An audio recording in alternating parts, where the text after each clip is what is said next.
আসসালামু আলাইকুম। আজকে চলে গেলাম 40 পদের ভর্তা দিয়ে চিতই পিঠা খাওয়ার জন্য।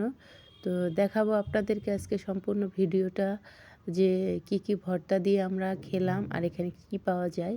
এটা হচ্ছে লোকেশনটা আপনাদেরকে আমি বলে দিব ভিডিওর শেষে। এই যে দেখেন এখানে সব রকমের পিঠা পাওয়া যায়, জিলাপি পাওয়া যায়।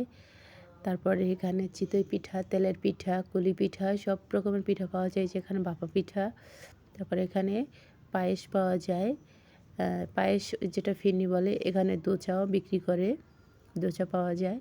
মানে যে যেটা খেতে চায় এখানে সব রকমের আইটেম আছে। তারপরে এখন চলে আসলাম ভর্তার কাছে। এখানে হচ্ছে গিয়া 40 পদের ভর্তা। এই যে পুরা ভর্তাটা দেখেন আপনারা, কি সুন্দর করে সাজানো আছে। সব রকমের ভর্তা, শুটকি ভর্তা, ধনেপাতা ভর্তা, কালিজিরা ভর্তা, মরিচ ভর্তা।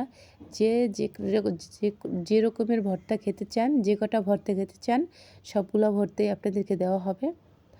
তো এখন এই যে আমাদের পিঠাটা নেওয়া শেষ, এখন আমরা চলে যাব।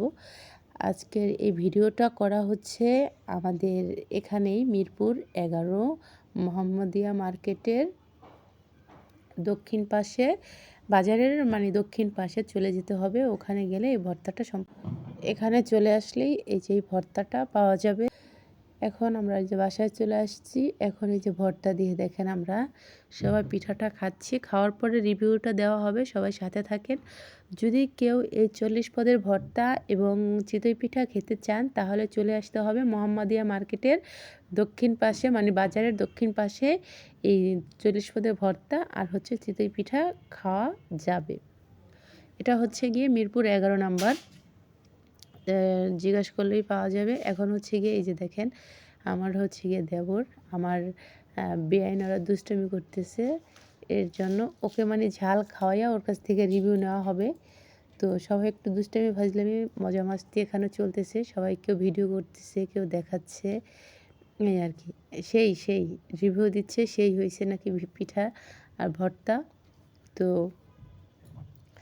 এটাই। তো যারা যারা খেতে চান অবশ্যই চলে আসবেন। এখন এই যে দেখেন পিঠা খাওয়া শেষ। এখন হচ্ছে গিয়ে ভাইগনারা মামার সাথে একটু মজা মাস্তি, বরিশালে গান গাচ্ছে, হাসি ঠাট্টা চলতেছে। এই যে নাচ, এখানে তাল উঠে গেছে নাচের। তো আজকের ভিডিওটা এই পর্যন্তই। যদি সবার ভালো লাগে অবশ্যই একটা চ্যানেলটা সাবস্ক্রাইব করতে ভুলবেন না, লাইক কমেন্ট তো অবশ্যই করবেন। তো ভালো থাকবেন, সুস্থ থাকবেন, সবাইকে আল্লাহ হাফেজ, টাটা।